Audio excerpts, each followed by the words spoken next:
Hello, everybody. Welcome in. Sorry about that.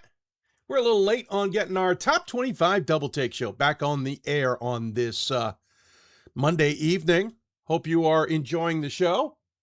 Kind of move some lights around. We got a little dead spot over there in the back corner. We're gonna have to work on.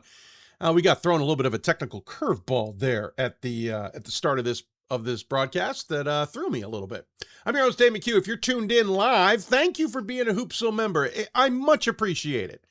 You get to watch this live, meaning you get to hear us break down the top 25 in our own unique way here on the show. If you're watching on the archive, that means you're not a Hoopsville member as of yet. So it'll be at the bottom or the top of your screen during the show. Right now it's at the bottom.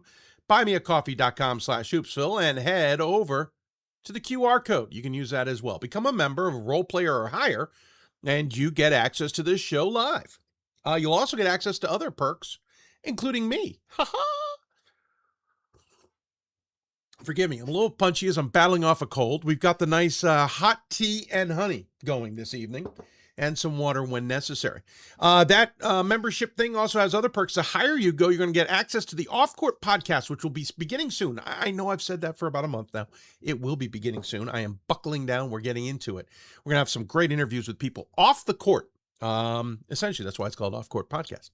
And talking about Division III, talking about themselves, talking about what makes them tick, etc. Whatever floats our boat, it's going to be a rather in-depth, laid-back conversation with our guests for whatever reason it may be. Heck, we may even have committee chairs on to talk about the inner workings. Not all of those off-court podcasts will be available to the public. Also, just working on it this evening. We'll make it public soon. You're going to be able to purchase some perks. As a Hoopsville member, you'll get a discount on those perks. You as general will get them at the regular place. But here's the deal. If you don't buy a membership, you'll get maybe a birthday greeting from me, or you want a voicemail message from me, or you want to send a surprise message to a friend, maybe a one-on-one Zoom chat with me, and some other perks. We're putting that together. It'll be live soon at buymeacoffee.com/Hoopsville. All right, new top 25 is out in both men's and women's. Men's had a lot of shakeup. Women's, a smidge. We're not going to have as big a group. I'm recovering from a cold. So is Ryan Scott. He's dealing with a cold, so he's not with us today. But joining us is a man we haven't seen in quite some time. He's been showing off with his YD3 team that finally got off the snot. I mean, finally made it past where they wanted to. It is Mike Rainiac joining us here on the Hoopsville Hotline. Sir, it is good to see you. Good to see you, Dave. And yes, we did get off the schneid. Just took a little bit longer than expected. But, we're here. We're rocking, rolling. And, I'll be sure to buy you a coffee, too, as well. Well, I appreciate you buying me. It seems appropriate, considering I do so many shows with a cup of coffee in my hand, that it seemed appropriate to have that be our medium, as it were. Hey, Mike, first of all, congrats. I haven't had a chance to say that publicly. Congrats on what that team did accomplish this season. It was fun to watch. I'll dare to say you guys were a big threat. Yeah, and it was really surreal when it comes together. Like obviously in a one and done tournament, very similar to the NCAA tournament. So not for nothing, I haven't felt that feeling as the momentum got going in a while since the Amherst days. So it was a long time, but it was really special. I'm really proud to be a part of it, and really honored for all the messages all of our friends in the D3 community, yourself and everybody sent. It didn't fall on deaf ears. It was pretty awesome and pretty special for sure. Well, it was fun to watch. That is for sure. Now we're expecting a championship next, Mike, so no pressure, okay? No pressure at all. $1 million or bust. It's all that's good. it. And we get a portion, right? That's right. Big donation. I can't wait for that $900,000, sir. Thank you so very much. No worries. I appreciate it. No, seriously, hats off to all you guys. That might be an off-court podcast in the future. Oh, all right. Fun. Let's talk top 25, sir. Let's do it. Let's get into this. I'm excited. I'm also frustrated. That was a challenging top 25. Happens when you have weeks of results, right? Just your overall reaction about the top 25 in general in Division III. We know it's parity. We know it's deep. I'm impressed with the quality of basketball I'm watching. very impressed by the quality. I'm sure like you were like me with the ballot this week, and in particular weeks prior, I feel like I'm going around in circles, even Yeah. more so Yeah. normally this year. Like, okay, this dude beat this team, this team beat this team, but this team beat that team, blah blah blah, and we're going around in circles. And to be honest, I still don't think there's a clear cut, even though I've been voting for Trinity as number one. I'm not sure if they're going to be kind of back to back, even though they're obviously very talented, because I think there's a lot of like 1-loss teams and 2-loss teams that I think when they put it together are really special. And they're starting to kind of put it together, especially now as January hits, as we're starting to head into core conference play. Yeah, I like Trinity. I think they're dominating teams in some fascinating ways. Granted, I think NESCAC play will be our telling sign, Yes. as it were. I don't think we're going to get too many surprises otherwise. Mm-hmm. And already we're seeing some surprises on NESCAC play. Amherst beating Wesley, not necessarily a big surprise. I know that's your alma mater. I saw Wesley or Amherst in person this at the D3Hoops.com Classic. I like where he's going with this team. I didn't think they were there yet to beat Wesley, but so we're already seeing those kinds of results.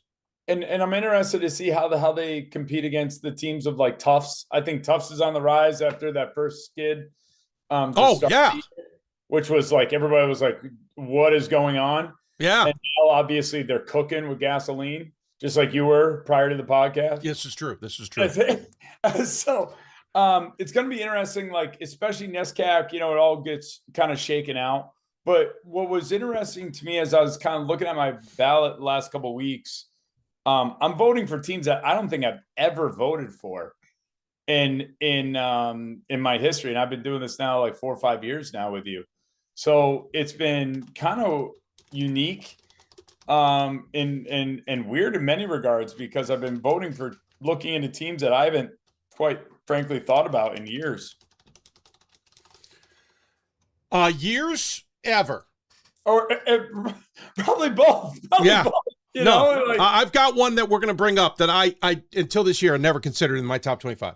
And they've been there for a couple of weeks, and I'll explain why. But absolutely. And by the way, should remind you, if you're watching this on archive, you can also see my ballot, which I unfortunately realized today I never posted my week 4 ballot. I filled it out to post online while getting ready for my daughter's Christmas concert. Then I had to go into there. I apparently hit draft. I did not hit publish. Oops. So we'll be publishing that one along with week 5. That's only available to my Hoopsville members. It is not public. We will talk about some teams here, but I will not reveal much on my top 25 ballot. All right, let's dive into this. Here's how we do it, folks. A quick note, actually, before we dive in, I am just all over the place tonight. The new top 25s are out. On the men's side, Virginia Wesleyan Catholic, Hamden Sydney, Wesleyan, Trinity Texas, and Maryville all dropped out. That's 6 teams out of the top 25. Stevens Point is the highest new team. They're 14th. We'll talk about them in a bit. Illinois Wesleyan, Gustavus Adolphus, Christopher Newport, Oshkosh, and Endicott also jumped in between 18 and 22. Quick note on the women's side, 2 dropped out, 2 dropped in, or popped in. Elizabethtown, Colby out. Eau Claire, Concordia, Moorhead in. We'll talk more with Scott Peterson on the women's side. We talk dubious, deep dive, and debatable. A dubious team is a team that we think might be flying a little too high to the sun. And that's our opinion. It doesn't mean we're accurate. Debatable is a team that we're just throwing out there to debate about. Hey, tell me more. What do you think? Blah, blah, blah. And deep dive's a team we don't think's getting enough attention, whether they're just barely getting any points or none at all. That's all it is. I think I've gotten through it all. I've spieled my way through. Let's dive into this. Mike, do you want to go first? Yeah, I'll go. Which one do you want me to go with? How's dubious sound to you? Do you want to dive in on dubious right away? Yeah, I can do that, and then we can go a lot more positive as we go later on. Yeah, well, sure. That's one way of looking at it. Let's dive in. Dubious team. Who you got? Who you got for dubious? Now, I'm gonna preface this. I chose this before the new top 25 came out. Oh, risky venture, sir. Risky. So I chose Catholic, and Catholic just recently dropped out. They did drop out. But they're still getting the most votes. Yes. So like they're team 26. If you were, they were 26. Yeah, 26, whatever. Yeah, we're kind of going through. Some people are crazy with that. but I was voting for them, but like I was more so just because of their record. And then I started dropping them as kind of the weeks progressed because I started to look at, their schedule. And in particular, like 2 of their wins of their 8 are teams that are just above 500. They've lost to the teams that are really solid. They haven't had that, in my opinion, signature win. They lost to Hood, who's also getting votes. They lost to Chicago. They lost to Mary Washington. They have one quality win, in my opinion, which is that Christopher Newport win, and Christopher Newport is now getting I think I'm looking at 20 right now. And they live and die with the 3 a little bit for my liking, which is very hot and cold in a tournament. They're led by seniors, which is great. But it's very, if you look at, like, I was looking at some crazy stat in Hood, they lost in overtime. The kid Ruff had 29, Herbert had 33. Like, it's crazy numbers. And I don't know if that's sustainable, especially in a landmark, which I'll talk more about. I think the landmark conference is pretty solid this year.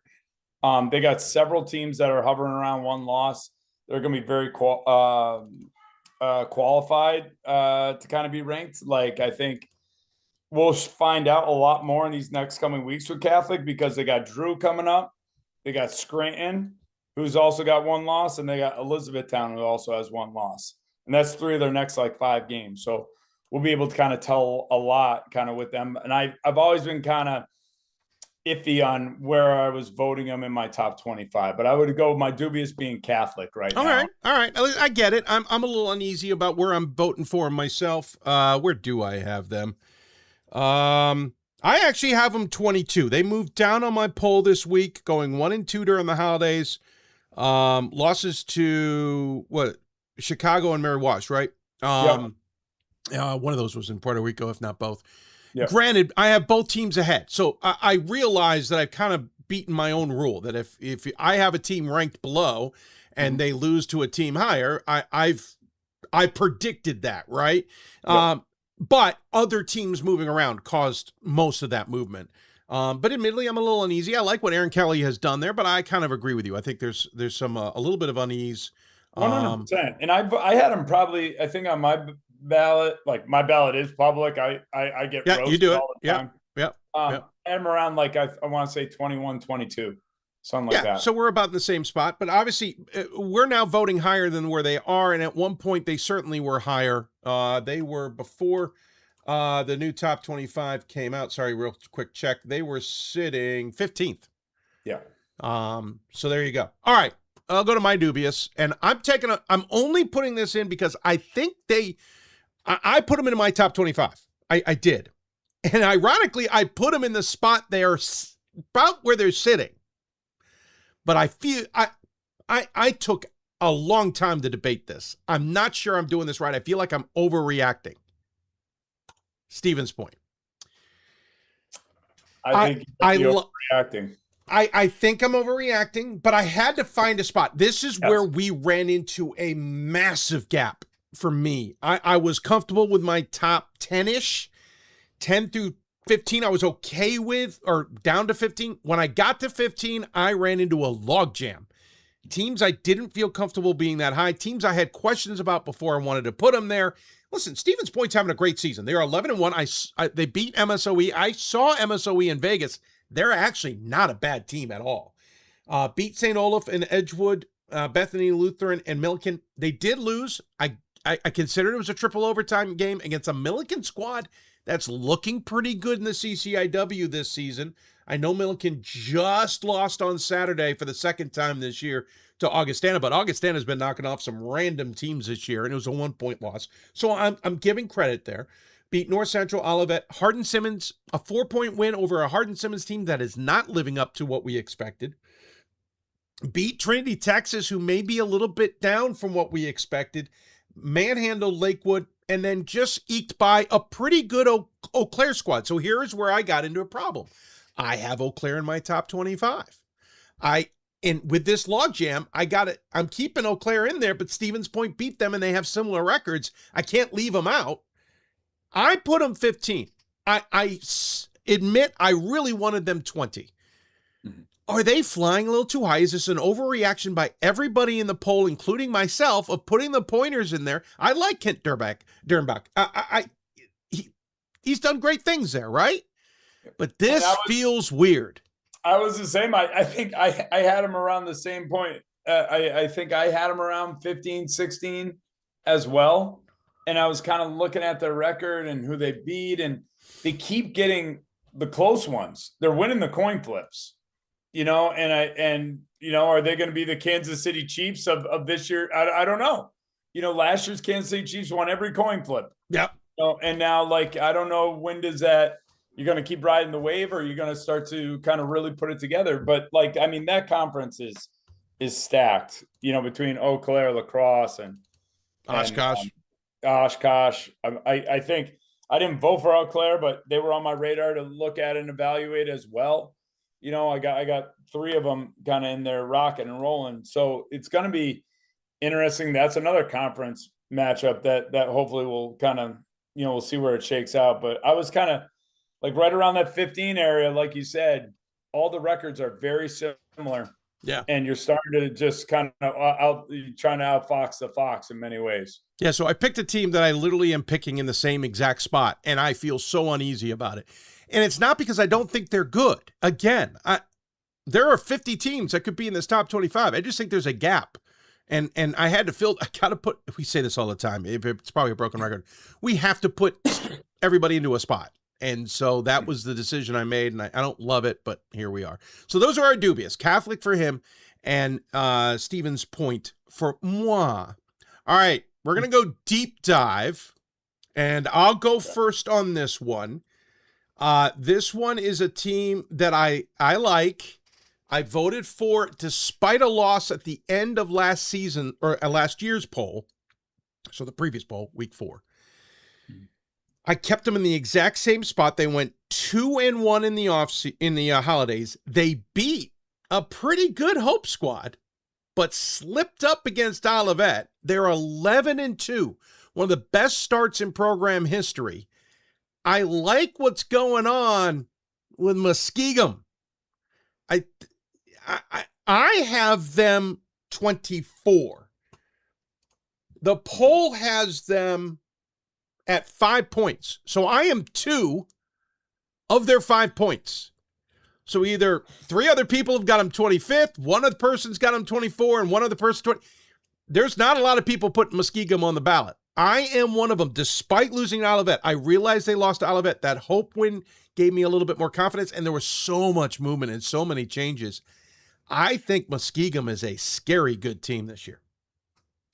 And they're one of the teams that I have a list of about maybe 10 to 15 that I'm debating between on those last couple spots on my ballot as well. They're pretty young overall. Mm-hmm, mm-hmm. They're a team that we're going to be talking about a while. And they're scoring it really strong. So I'm kind of interested, and I haven't thought about the Muskies in a long time. I don't think I've ever voted for them. I don't think I've ever thought about them, and they're averaging, I'm looking at it right here, they're averaging 84 points a game. Yeah. They're putting it up well. Yeah. And they're shooting almost 50% from the floor. So, I know they got players. I'm very interested to see how it goes with them, because they've been on that radar of, like I said, those next group of 10. And literally, you could interject any of those 10 to the last 5 on my ballot, and I would be completely okay with it, because they're definitely deserving. I mean, a win over Carnegie Mellon to start the season. They got a win over Transylvania as well. You got a win over Capital, Baldwin Wallace. They lost to Mount Union by only 3. Mount Union's still undefeated. They slipped up. The Olivet score looks horrible, but I'm considering the fact that it's the holidays, maybe. I don't know. Something went wrong there. They lost by 17, but then they came back the next night and put up 98 points against a pretty good Hope squad. Mm-hmm. Now, the true test is ahead. They've got Ohio Northern, Wilmington, Otterbein, Marietta, Baldwin Wallace in the next 5. And 3 of those are on the road. And what's interesting, as I'm kind of looking at their box score, kind of going more in depth, they're only making around 7 or 8 threes a game. Yeah, no, they're more of an interior team. They're more of like a slashing team from what I've seen. Yep. And kind of getting to the rim, which is very kind of unique in today's kind of brand of basketball, Yep. especially with they're almost like the polar opposite, quite frankly, of Catholic in many regards. Oh, very much so. Yeah, very much so. Nathan Welly seems to be old school. Yeah, so it's very. I think that type of game style is very unique in today's game. So I think that they can make a significant run as well. They're definitely a team that I've had my eyes on and will continue to watch as the weeks progress here for sure. Yeah, I'm looking forward to seeing how this plays out. All right, sir, what's your deep dive? I'm going back to the landmark. A lot of you love the landmark, sir. It's sick. I can't believe you're picking my alma mater. A lot of landmark. We're going to go with the Blue Jays. Kidding. Of Elizabethtown College. The other Blue Jays in the Mid-Atlantic region. Yeah, the other Blue Jays. I think that this team, I think I might have been a couple weeks ago, I was like one of the only two to vote for them. But they lost to Moravian by 1 point. Okay. Yep. That was at Moravian. That's my Olivet result. Yeah. But they beat at Franklin Marshall, who I voted for in this week's poll. They beat Drew. They're averaging 82 points a game. But what's interesting with what makes them different than Catholic is their turnover margin is significantly better. They're forcing teams into more turnovers. They're more aggressive. The senior Finarelli, I've been watching him play. He's one hell of a guard. Yeah. And he's like, he's got already 42 steals on the year. So he's a two-way player. He's not only scoring it well, but he's also getting the steals. He's penetrating the lane. He's getting like 8 free throws a game. And then you combine that with another quick guard in Harris. They're big, quote unquote, relatively big, 6'4" Machado. He's close to double every game as well. So I'm kind of really interested to see how this result on Thursday. They play Scranton. Scranton is also 10-1 in the landmark, which is wild to me. Which is wild as well. So you got Catholic, you got Elizabethtown, you got Scranton kind of rock and rolling, and Drew. And so like I think I'm gonna find out a lot more about the Elizabethtown and what Coach Moore's been doing at on Thursday when they play Scranton, which I think is home, if I'm wrong. It is home. It is home against Scranton. So Scranton, I mean, geez, hats off Carl Danzig. He's doing this without a Danzig son with him. Last time they had a above 500 record was 22-23 when they were 21-8. They were 4-21 the next season, 12-14 last year. They are off to a 10-1 start, 3-1 in conference, just dispatched Kings by 20. They lost to Drew in overtime by 3. They haven't played a lot of world beaters. Mm-hmm. So I'm not putting a lot of stock in Scranton, but E-Town's interesting. 10-1 as well, as you mentioned, 3-1. Britt Moore, we know he's a good coach. We've seen him do good things. They beat Drew in overtime. Yeah, I don't know what to make of this one. That's an interesting one. They're not jumping off the page at me, though. They did beat F&M by 11. Mm-hmm. And unfortunately, that's the only one I can circle. The Ursinus win isn't bad either. 95-76. That's a no. The Ursinus win isn't bad either. That's a no. I think that's the one that kind of made me continue to think like, okay, now they're starting to be Centennial teams. Well, it's after the break too. Yeah, they deserve a little bit more of my attention, and that's kind of where. And I know Coach Moore, and I know he's been building towards this a while. And not for nothing, something's going on in the water at Elizabethtown. Like the women's team is also really solid too. Yeah, they're not bad. I know they just dropped out of the top 25 on their side, but like they're a fun team to watch. The men over there in Blue Jay territory. Well, we'll see what happens. Ursinus 7-5. We were expecting them to be a little bit in the mix for the men's side on Centennial, which is a mess. But we'll see how it plays out. Great pick, like it. All right, you went. Oh, yeah, we're done. Okay, so now we're going on to debatable, sir. Debatable pick. We'll let you go first. I'm kind of interested in why you went here. Oh, well, hold on. I got to flip the graphic first before I then reveal it. I got creative today. I got logos. Go ahead, sir. You can dive in. So This one, it's more of a shout out. I'm going to pat myself on the back to this one. Okay. So you can go back. You can go back in my Twitter. I've had St. Thomas of Texas, I think way in my top 10, way before anybody else. I just think that they're the toast of kind of. I just saw the makings of them being the toast of Texas down there, even with Trinity of Texas and all their hype prior. They really got my attention when they lost to WashU by 1 point at WashU, and then they followed it up by losing to Division I UTEP in an exhibition. Overtime. I know it doesn't count in overtime, but it still counts in my book, especially with my TBT loyalties. Sure. I'm all about those D3s beating D1s. But they do have signature wins. Mary Washington by 9. I thought that was a big one for them. Trinity of Texas by 13. They are an up and down running team. They are creating 20 points a game off of turnovers. So they are like very much, they have 8 players like above 5 points. They're pretty balanced. They have, when you look at teams that can make a deep run, are those teams that we've talked about for years, the balance of scoring 16, 12, 10, things like that, where, if one person has an off night, the other people can carry the load. It's not just a one trick pony. What's interesting also is they go deep in their roster, but no player, I think maybe one might be averaging 30 minutes. So it's not like they're like, even their best player, Thompson, is averaging only 27 minutes a game. But when it comes to the games that matter, he's showing up. Like he played a lot of the game against Mary Washington. So I really like this team. I think they're going to be a team that we're going to be talking about a while when it comes down to breakdowns in the NCAA tournament. I just got a feeling. I think they've started to figure out the D3 thing. They've started got some of the transfers things coming in. So I really like watching them play. I like their style. So I think debatable.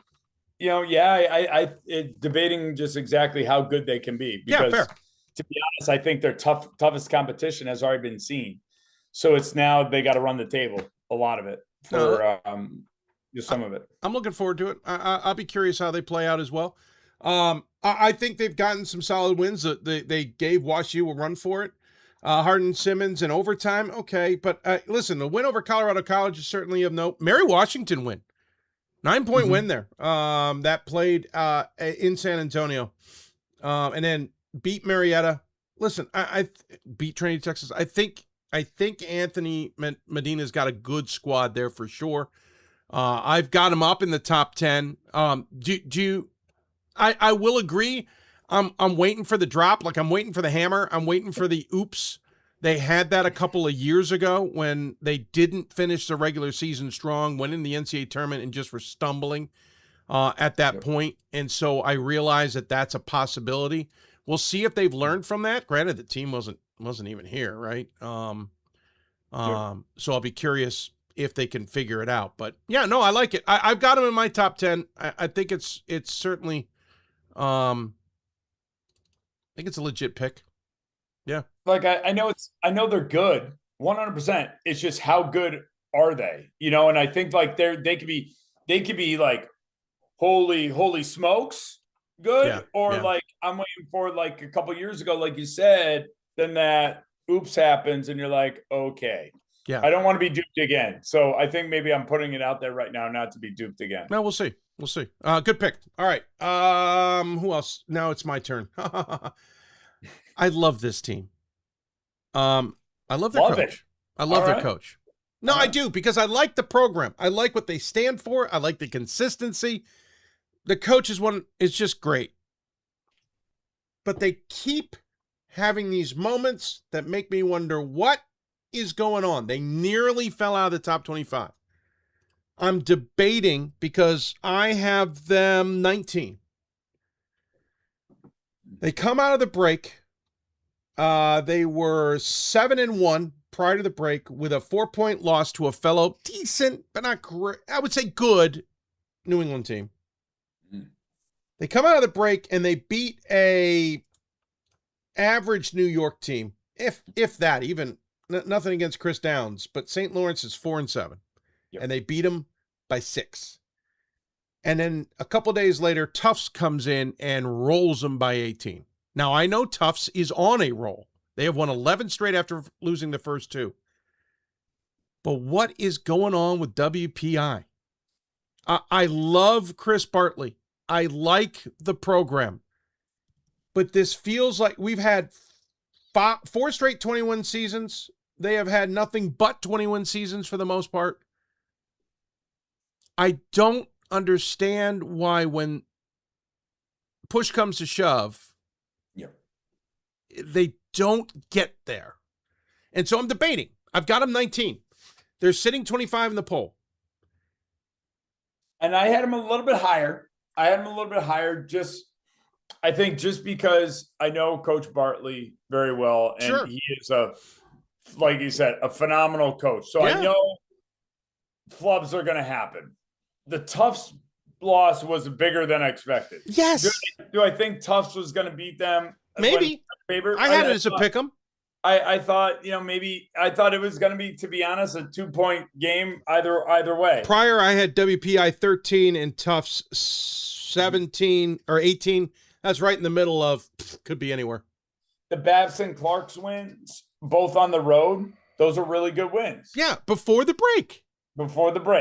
So, I mean, the Keene State loss, I don't think their Keene State is what they were the last couple of years. No.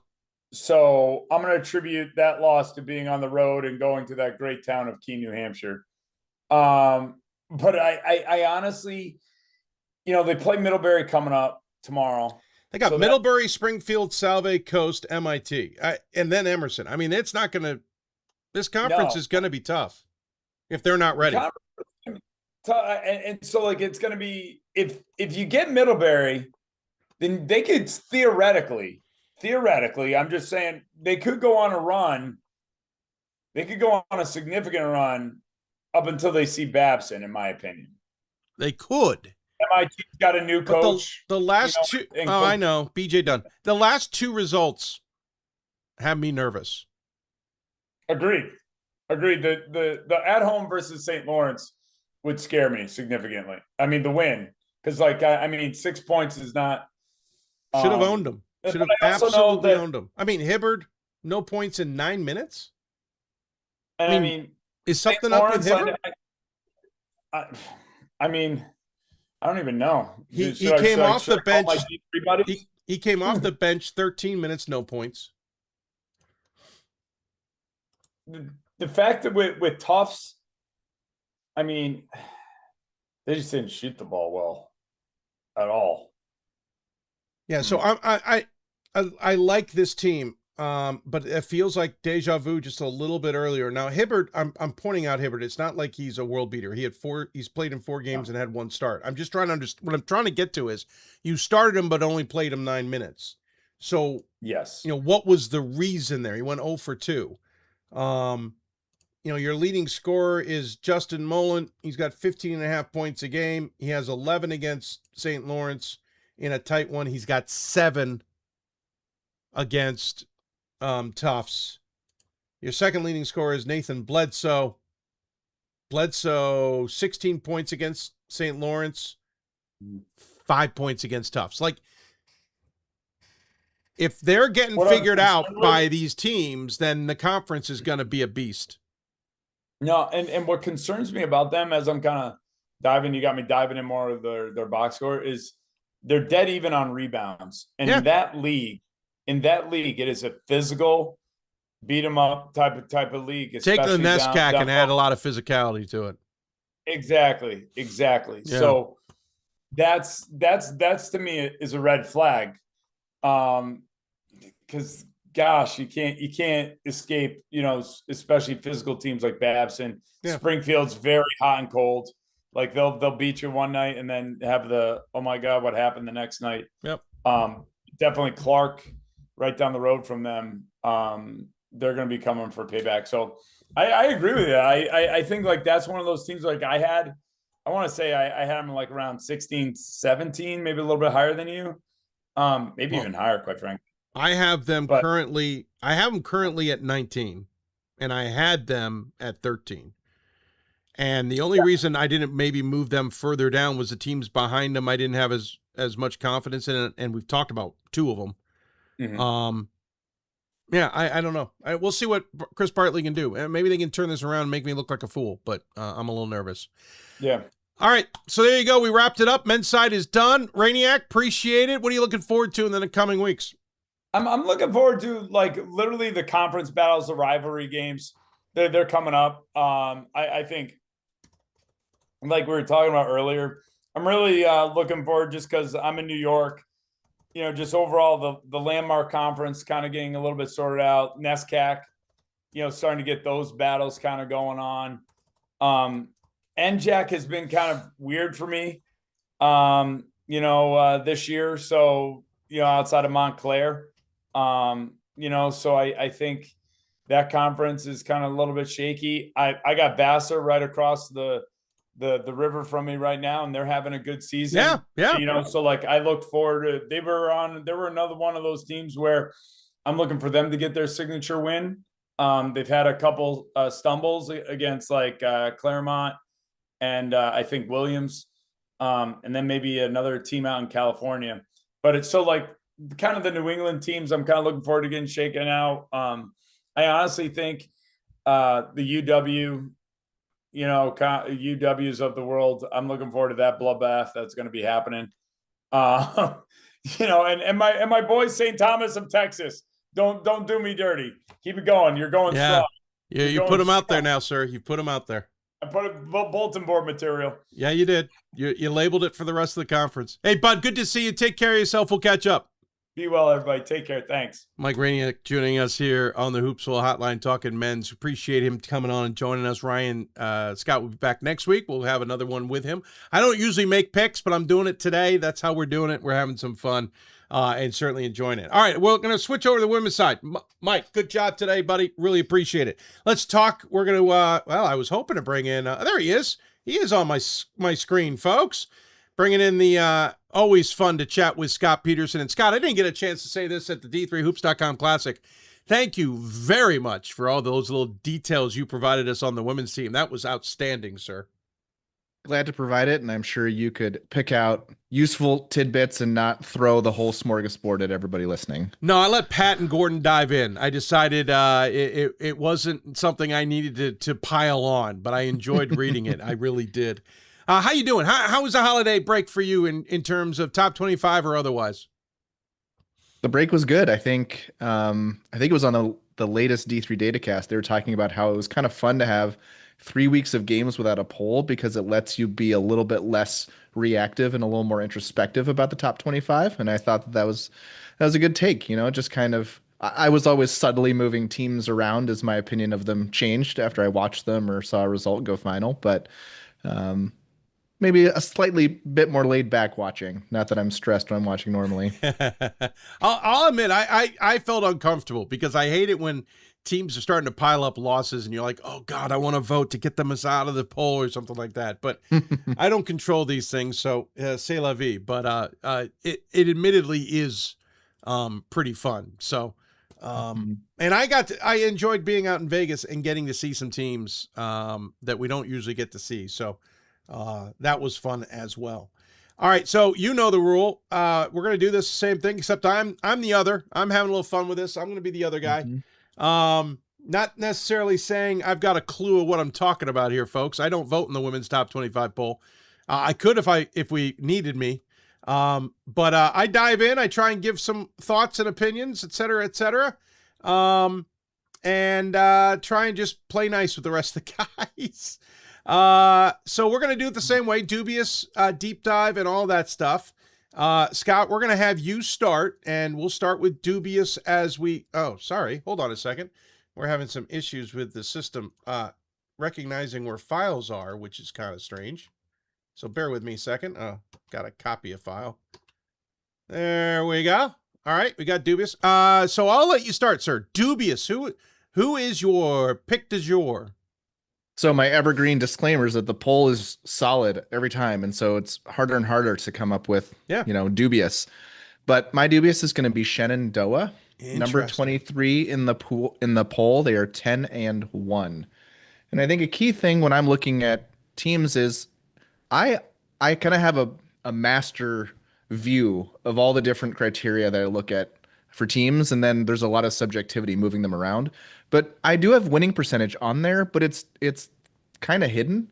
And so I'm not staring in the face at 10-1 or, is that an 889 winning percentage? Because to me, that's actually not very important for what I'm specifically voting for, which is who do I think is a better basketball team for a game tomorrow. And so, like, there are lots of rankings that give credit to a team like Shenandoah that has won 10 of 11 games. That's impressive. Very few teams have done that. But when I look at Shenandoah, I think that there are a lot more than 22 teams that I would say are a better basketball team in a game tomorrow. So their best win is against a lot of these rankings that I'm going to be using are Massey rankings because I think that that's a pretty good just general ranking. But their best win is over team number 64. Their best game, they lost the game against the best team that they've played, which is number 30, Christopher Newport, I believe. And then a lot of their wins since then, the teams are trending worse. Like I think especially Catholic and Elizabethtown, maybe Dickinson, and Gettysburg might be trending up actually from when they played Shenandoah. But I think some of those wins just don't look as good maybe than when they happened. That win over Catholic was by 3 points. The win over Elizabethtown was by 2 points. Yeah. And then they also have a 1-point win over number 249 Virginia Wesleyan. And you usually just don't see top 25 teams squeaking by a team like that. And so I think Shenandoah is a good team. They almost assuredly will be in the NCAA tournament. They're probably a top 35 team for me, but 23 just seemed a little bit rich.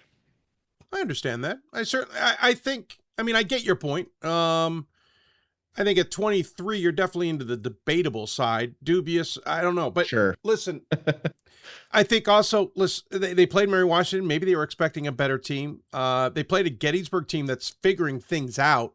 I think that win's going to look better in the long run with the understanding that Gettysburg wasn't the same team they are even now. Dickinson, I think that's a decent win. Dickinson's never going to show it in the numbers side, right? Dickinson is a good team that I wish was better. I wish the Christopher Newport game was closer. I'll be honest. I think that's my sticking point. Christopher Newport is not the dominating team we have gotten used to. Bill Broderick will tell you that. And yes, they've racked up a lot of wins at 12-3. But I expected them to be competitive with Navy, and it wasn't really that competitive. And I know that seems like a weird example, but Navy's coach was ready for a scare, and it didn't happen. So the fact they lost 6 by 15, yeah, I like what Melissa Smeltzer-Craft is doing there. I think it's going to make the conference really interesting. That W&L Randolph-Macon duo coming up on the 10th and 14th is going to be the games to watch for them. My pick's Whitewater, and I'm not trying to pick on Whitewater. I had to pick a team that's high that I feel like me a little too high. 10-2 this season. Obviously, we know Gary Carollo is a very good coach. They have an 8-point loss to Calvin, who granted went off and knocked off Bowdoin, but Calvin then maybe picked up a bug or something, came home and lost by 6 to Hope. Sorry, lost by 9 to Hope. They also have a loss to Chicago, Colorado College, La Crosse, and River Falls. So losing to Calvin's a little uneasy for me. They went down and played Mary Hardin, Baylor, and East Texas Baptist. Those teams aren't as competitive. I like it, but it's the Oshkosh loss. I think if you're a top 8 team, you're taking Oshkosh right to the wire. And I know it was an 8-point loss. I'm not knocking the loss. I just thought maybe that would have been more competitive. Whitewater ended up winning the fourth quarter 21-15 when Oshkosh probably called off the Dogs. I don't know. Is 8 really the right spot for Whitewater? It feels like they're more of a 15 team. That's kind of where I'm at. Yep. I think it's the right spot, but I think there are some big tiers. And Fair. so like I like your sentiment about, Oshkosh kind of held them at arm's length the entire game. I mean, Yeah. Oshkosh put together some 5, 6, 7, 8 minute stretches where they didn't allow Whitewater to score. Um, Right. but I just think that the top four or probably five, there's a pretty large gap to six, Fair. and the next group. And when I look at Whitewater, like there aren't many teams I was more wrong about. I just thought they had the do everything point guard who was incredible, and I just saw them struggling to score without her. And then this year they don't struggle to score, and the defense is incredible. And they've reloaded with incoming players, and so there's lots of reasons to say that what they're doing is sustainable. They have wins over WashU, at Illinois Wesleyan, and Carroll. And then I wasn't thinking the win at Gustavus Adolphus was that great. And then Gustavus Adolphus rolled out and beat Bethel by double digits. Yeah, true. And so, like, I'm definitely one of the highest people on Calvin. Calvin, in 3 of their 5 losses, did not have their All-American. And so when Whitewater lost at Calvin, that was a fully healthy Calvin Calvin has not been that way, for a lot of the season. And then the loss to Oshkosh, it's a result like that is a really hard one to gauge because I would have liked it to be a little more competitive too, but I also think a lot of Oshkosh. Yeah, no, I agree with you. I totally makes sense. I think it's fascinating. I think they're a top 25 team. I just feel like 8 is just sky high, but we'll see. Maybe this is what I don't vote, right? We don't have to worry about this.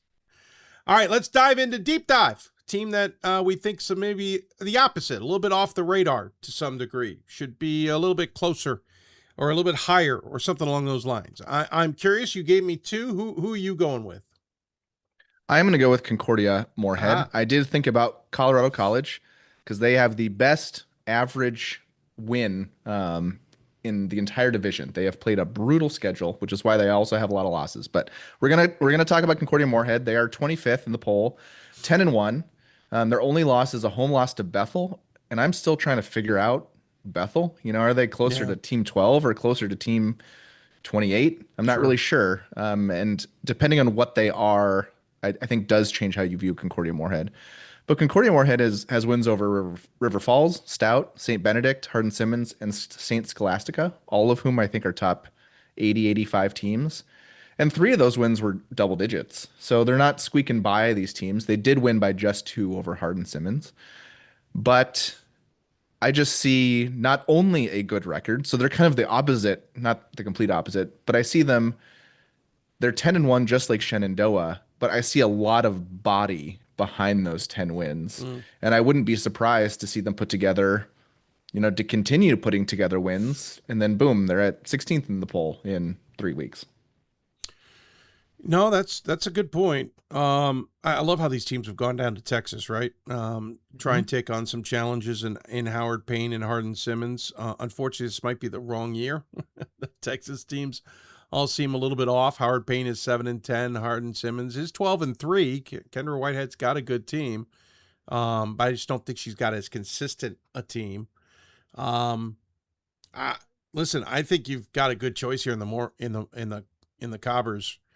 I think they're worth a look. I'm certainly going to peek at them and maybe have them as a Hoopsville guest coming up. But to your point, that conference, jeez. The fact that they're on top with St. Mary's right now, it's just weird to me. I'm so used to Bethel. I'm so used to Gustavus that I think there's a lot of unknowns in that conference this year.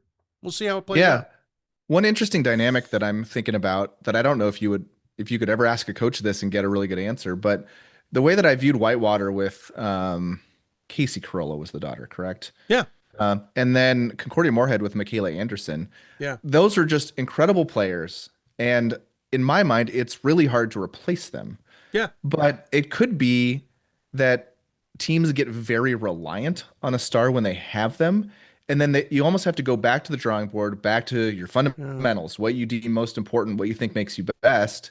And teams can, in a weird way, be either more resilient or raise your floor or be even better as a whole because of the different way you've had to look at your team without a big star. And I haven't dug deep into Concordia Moorhead. They might have a player right this year who's just as good as McKaylee Anderson has been in past years. But it could be, I just don't know the dynamics of, coaching when you have a standout star versus when you lose them. That's a great question. We had a team at the Classic this year. I'm trying to remember who it was on the men's side who stood out to me. It's bugging me now who it was. And I had to be reminded they had a stud last year and weren't as good. And interesting enough, I thought they were better by subtraction. And it wasn't a knock on this player. The player was good. I think they were reliant on him.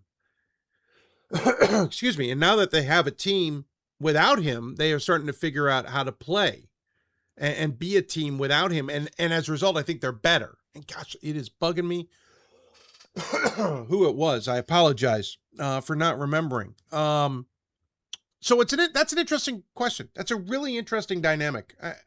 I'll see. We'll see if we can find someone to ask that question to.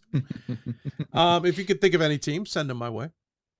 Obviously, maybe the Cobbers are one of them.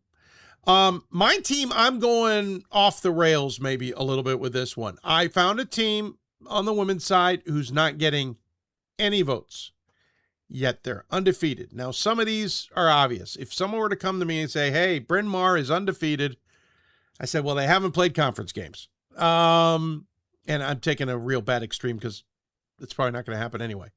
This team's 11-0, but they're 2-0 in their conference. And their wins aren't bad over Roanoke and Eastern Mennonite. Now, Roanoke, 6-5, Eastern Mennonite, 6-6. Both of them are 0-2 in conference now. We're talking about an ODAC team. Sarah Matthews' squad at Guilford is 11-0. Listen, I know they haven't played the world's best, but they beat Southern Virginia, who's 7-4. They beat a 9-3 Brevard team. They played Greensboro, not Sarah's alma mater. They're not playing well, right? But they got to win over them. I'm just interested. And it's more along the lines of, I'm surprised no one's voting for them. I'm not maybe surprised they're not in the top 25. You can pick this schedule apart. But I'm more surprised they're just not getting votes at all. That's kind of my shtick on that. Yeah, and I feel like I don't have a good way to think about the receiving votes category in the poll. I know that there are those that don't like saying this team is number 34 because they were not, in fact, ever voted to be number 34. We're picking the top 25 teams. Exactly. And so because of that, when I'm looking at a team like Guilford, you could say, oh, there are 48 teams with votes. Am I surprised that Guilford isn't among those 48? Maybe, but I just don't see anything in the upside in their kind of resume that would lead someone to like put their stake in the ground and say they are a top 25 team. Whereas for a lot of those teams receiving votes, you can see the argument, right? Where 1 to 5 people would put their own stake in the ground. And I think it's a real hard ask for even one voter to be like, I think Guilford is a top 25 team. It could be that every voter says they're a top 45 team, and then they end up, ahead of some team. If we voted that down that far, they would end up ahead of some team right now. But I just think that schedule is really difficult, to derive anything it's from. Difficult to pull out of. My thing is we're halfway through the season. They basically played just about half their games. 12.5 is that magic number technically before we get to conference tournament, and they're still undefeated. And I think at some point that's just got to be, I feel like recognizing it. Now, I've been on the polar opposite of that. Years ago when Benedictine was undefeated and nearly won the national title as an undefeated team, I was hesitant to vote them number 1, and I flat out said it because I wasn't confident in a lot of their schedule and some other things. They were still in my top 25. Don't get me wrong. At this juncture of the season, I actually put them in my top 25 because they'd gotten to this point undefeated. I think that's what it is for me. It's like, oh, it's surprising they haven't gotten in yet, or not in, sorry. Just getting anybody to pick up on them is a little surprising to me. But I agree. The schedule's hard to read into. The Roanoke and Eastern Mennonite are good. But what does it really mean? Well, Randolph-Macon's next, Bridgewater, Virginia Wesleyan, Randolph, Averett, then W&L. So we got at least 2 games in the next 6 that will tell us a lot, if not maybe more than that. Virginia Wesleyan 7-4. And by the way, Hollins is 9-2. Not saying they're playing world beaters either, but that's off to Hollins. Hollins is much improved. Yeah, much improved. I'll give Emily Dunton there a ton of credit. Bridgewater's 9-2 too, so they've got some tests coming up that are going to give us a lot of answers. So we can see if this is worth it. Hollins is the 31st most improved team. Wow. On points margin per possession. So that's impressive. They were a negative team last year by 0.5 points over 100 possessions, and they are a plus 12 team this year. So it is not an empty record. They're a much better basketball team this year. Very impressed. All right, let's go debatable. I'm just letting you lead on this because I don't vote. You've got much better information than I do. Who are you going with on the debatable, sir? Debatable. I'm going to go with Trinity of Connecticut. All right. So they are number 18 in the poll, 10-2. Yep. And their losses are elite. Like they've lost at Smith and at Johns Hopkins. So I have absolutely no problem with their losses. With for a team, decent losses, by the way. Right. So like if I'm considering Trinity for my top 25, they're kind of undefeated to me, because if you're a team outside my top 15 or whatever, I'm expecting you to lose at Smith and at Johns Hopkins. And the margins were such that I'm kind of wiping those away for a team not in my top 15. Right. But then I just don't think the body of wins are very good. And so I don't have any confidence that they're team 20 versus team 40.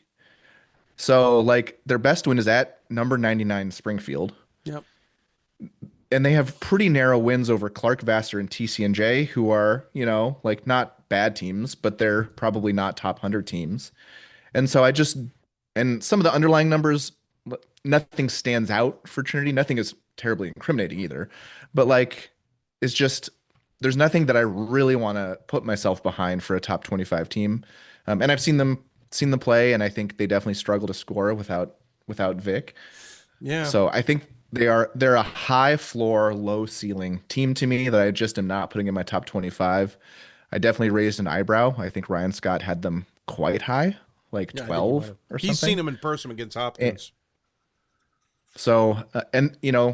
I did not watch that game, and there could be some significant eye test stuff there. Yeah, when I was reading what Ryan was sharing both publicly and in our Slack channel about that game, at one point it was 14 points, I think, late in the game, and then they cut it to 7 because Hopkins seemed to get out of sorts a little bit on their own. It felt like it was a self-inflicted thing by the Blue Jays. I don't know. I mean, he tweeted on several occasions that it was just, Trinity was good, but Hopkins was just so much better. And granted, we just got done talking to something similar about that, right?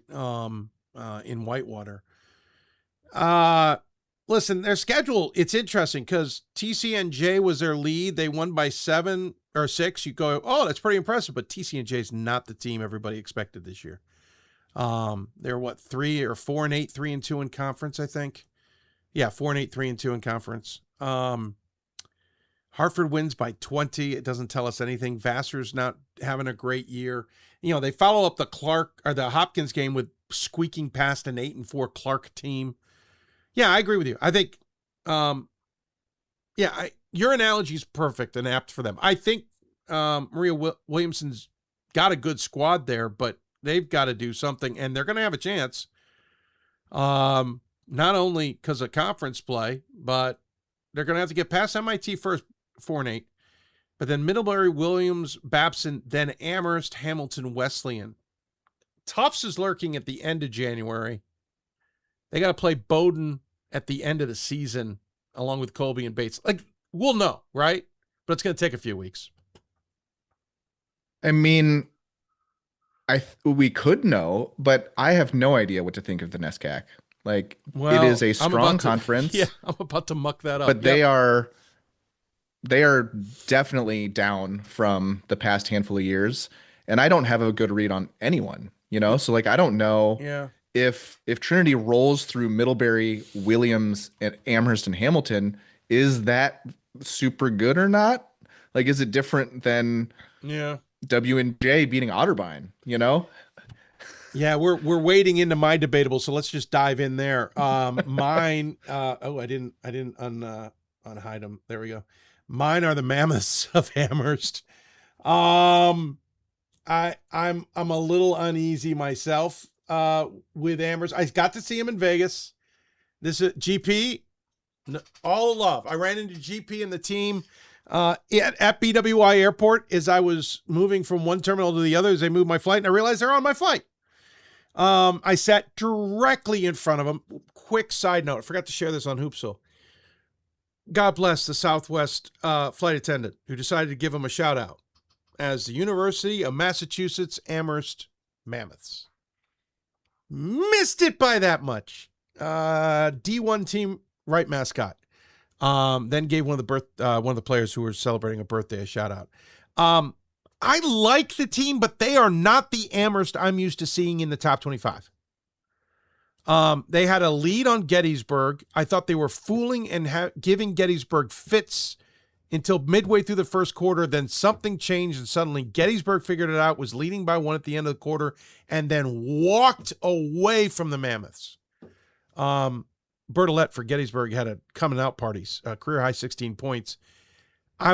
Amherst looked slower than I'm used to. They didn't look as succinct as I'm used to. I know he's got a lot of young players that Gromacki's expecting when they figure it out, they'll be really good. But they are sitting right now 19 in the top 25, 15 in the previous poll. It's weird. Gettysburg, they dropped 4. Gettysburg barely gets any votes as a result of it. Weird voting. Bowdoin losing to your point, Bowdoin losing to Calvin At home. Right. I think the NESCAC is really good at the top into the middle. The bottom, unfortunately, is not. But I don't think it's that beast it was the last 2-3 years. I kind of agree with you. Amherst didn't scare me. And then who did they play after that? Sorry, I'm forgetting. Salve Regina. 61-47. And it was kind of a ho-hum game. Like it wasn't a blow me away game. Yeah, they got out to a 19-8 start, held Salve to 9 points, but then they lost the second half. Salve actually won the second half. Amherst shot 12% from deep. They were 3 of 25. Like they just didn't, there was nothing about them that scared you. In the first game against Gettysburg, they were 6 of 16 from deep. By the way, they were 9 of 17 from the free throw line. They were 14 of 22 from the free throw line against Salve. My point being is they just weren't a team that you feared. I think they're good. And by the way, then they went and played Whittier, who both teams saw each other in Vegas, and they barely squeaked past Whittier 48-46. Kristen's got a great team at Whittier, but Amherst should have dominated that game. To your point, the NESCAC is weird this year. Yeah, I mean, Middlebury just put up 36 points at Puget Sound, Yeah, you know? right. And lost by 6. Tufts lost to Endicott and Skidmore, teams outside of Massey's top 150. They're 155 and 163. And so, like, I have their conference at the 5th overall conference, which is still strong, but it's so much below the top 3 lock that they've been in the past years. Yeah. And I think even at the top, I don't think Bates and Bowdoin I think they're worse teams than they were last year. They're both top 20, top 15 teams. I'll give Bates equal. I'll put Bates equal. Like, I don't know if they're worse, but they're not better. Does that make sense? Like, I expected them to be better. That trio of games between Colby, Bowdoin, and Bates, by the way, terrific. They were fun to watch. But I don't think Bates is markedly improved from what we've seen in the past. I don't know about worse. But the rest, Bowdoin feels down. Colby is interesting, but they're not earth-shattering. Heck, they lost 4 out of 5, right? To Springfield, Cortland, Bowdoin, and Bates. Technically not bad losses, but not great either. I mean, the Springfield loss is bad. It's 53-39. That's a bad loss. And they don't have a win higher than number 198 Brooklyn College. I mean, they beat Wellesley. Wellesley's trying to kind of come back a little bit, but they're still 4-7. Yeah, I mean, that's the gulf between the UAA and the NESCAC grows because a team like Brandeis is much, much, much improved. Much improved. And teams like Wesleyan and Connecticut College I probably have taken a small step backwards Wesleyan from last year. is not. I got my dad's alma mater. Bless him. I was stunned by how Wesleyan wasn't competitive in Vegas. Redlands rolled them 64-31. That's the lowest points scored in our tournament's history. And I don't mean to say this callously. We have had some bad teams there. And then Whittier beat them 71-45 the next night. Kate, great to meet you if you're watching this show. Thank you so much for coming up and saying hi. That was rough to watch. They're 5-7. Like, that's what I mean. The bottom of the NESCAC is not great. Yeah, great. The NESCAC's what confusing as hell. Do you think, I got to ask this before we let you go, do you think that their NPI numbers will be good enough to still position them for hosting and all that? Or will, because they're struggling like they are, and maybe not as good as we are used to, might that be a change this year? So at the moment, Bates and Bowdoin are pretty solidly in the hosting range. Roughly speaking, we're going to need about 4 hosts from regions 1 through 4. Yeah. And NYU and Smith will host most likely. Yeah. Bates and Bowdoin are the clear next ones, and your next tier would be Cortland, Southern Maine, and Amherst. And I'd say Southern Maine would have to pass Bates and Bowdoin because I don't think we're going to have 3 main hosts. That would be wild. So Cortland, if Bates and Bowdoin stumble, they would probably have to both lose 4+ additional games from here on out. Wow. And Cortland close to runs the table. Maybe they take 1 hosting spot away from Bates and Bowdoin. But then the NESCAC as a whole, the most common number of teams that they get into the tournament is 3. So which would be 2 at-large bids, which is still strong for a conference, but it's not their 5 most or 6. years they've had 4, 5, or 6. Yeah, interesting. Yeah, well, I love you, GP. I love you, Kate. But that might have been the biggest things I came away from in Vegas. Well, among 3, Gettysburg's figured it out. They might have figured it out, which is pretty impressive. I'm very interested now in that Hopkins game coming up. I'm not saying they're going to win, but it might be a better game than I was expecting prior to Vegas. But the other 2 things was that Amherst wasn't as good as I expected them to be, and Wesleyan was. And the sad part for Wesleyan is they've got pieces. Like, they've got presence inside in Jones. They've got a good guard play. They just can't put it together, especially for 40 minutes. Yeah. Anyway, I'm rambling. Scott, any other thoughts before we let you go, sir? The theme has been parity, and it continues, and I think that's exciting because I love seeing opening round NCAA tournament games at new hosts that we haven't had in a couple years. Yeah. So we might have Concordia Moorhead or Wisconsin Eau Claire, or I think Cortland has hosted fairly recently. We might have John Carroll or Denison. And all of those would be really fun. And I think the tournament is very wide open. I think we've got those strong kind of 5 teams at the top, but there's lots and lots of opportunity for teams to make the Sweet 16, make the Elite 8. And it's not like I think Hopkins, Oshkosh, Smith, even Scranton and NYU are unbeatable. Yeah. And so I would say it is quite a wide open tournament. maybe the most wide open we've had in a while, and not just because of how good NYU has been for the past couple seasons. No, you're So right. it's exciting that, whatever team you have a rooting interest in, their path to doing much better than they have in a while is there, right? Whether Yep. that's getting to your conference finals, whether it's getting into the NCAA tournament at all, whether it's hosting, whether it's winning 1 game, 2 games, 3 games, the opportunity is there for you to get that done. Yeah, no, I'm looking forward to it. We could have a very interesting tournament this year for sure. I think conference tournaments are going to be wide open too. But granted, we're talking early January. We got some time to see how things shake out. Scott, really appreciate the time you always give us. Thank you so much. Enjoy the rest of your evening, and we'll see you in a couple weeks. I think we're going to get Riley in here next week. Sounds great. See you, Dave. Take care, Scott. Scott Peterson joining us on the Hoopsville Hotline. Great to chat with him on the Top 25. Always love his insight. It's always fascinating to me. All right, there you go. There's your Top 25. Went a little longer than I expected, but we're done and dusted. Thanks to Mike Rainiac and Scott Peterson, as I mentioned, for joining us here on the show.